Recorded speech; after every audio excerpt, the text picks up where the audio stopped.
स्वागत बा आप सभी के आज के वीडियो में।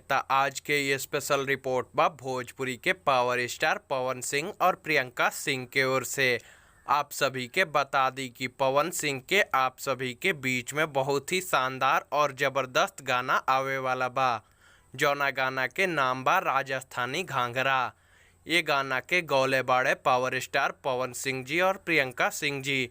ये गाना के लिखले बाड़े अखिलेश कश्यप जी और ई गाना के संगीत से सजैले बाड़े श्याम सुंदर जी।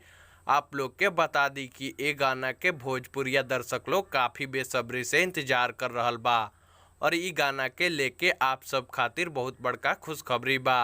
आप लोग के बता दी कि ई गाना के फर्स्ट लुक पोस्टर 1 से 2 दिन के अंदर आप सभी के बीच में रिलीज कर देहल जाई और ओकरा 1 से 2 दिन के बाद ही ये गाना के आदिशक्ति फिल्म्स के ऑफिशियल यूट्यूब चैनल से रिलीज कर देहल जाई, जौना के आप लोग देख सकें। तो आप लोग कमेंट में बताएं कि आप लोग में से कितना भोजपुरिया दर्शक लोग पावर स्टार पवन सिंह के आवे वाला गाना के इंतजार कर रहल बा। तो आज के वीडियो में बस इतना ही। उम्मीद बा कि वीडियो आप सभी के पसंद आयल होई। वीडियो पसंद आयल तो वीडियो के लाइक कर दी, शेयर कर दी, कमेंट करी और चैनल पर नया बानी तो भोजपुरी सिनेमा से जुड़ल सभी खबर सबसे पहले और बिल्कुल फ्री में देखे खातिर हमनी के चैनल के सब्सक्राइब करी और घंटी के बटन के दबा के नोटिफिकेशन के ऑल कर दी, ताकि हमार सभी वीडियो के नोटिफिकेशन आप तक सबसे पहले पहुँचे।